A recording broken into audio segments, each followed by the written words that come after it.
welcome to my MarComp Drone channel. I'd like to introduce you to my next retro computer project.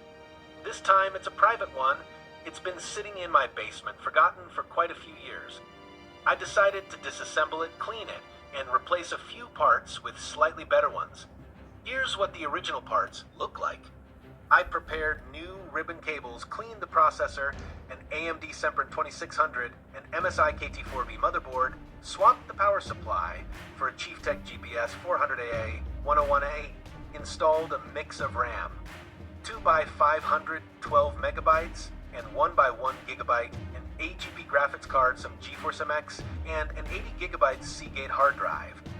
Added to that is an FDD whose front I painted black, a DVD-RW drive, and three 80mm spans.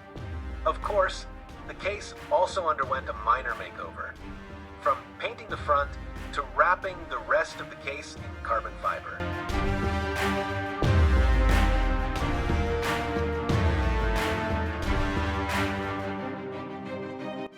This is what it looks like after assembly. Of course, the equipment is fully functional, but I just wanted to show the restoration and reassembly. I hope it looks a little better than it did before. What do you think?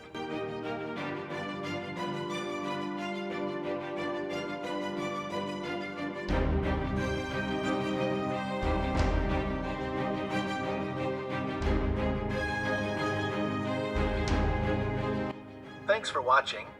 Best regards, MarComp Drone.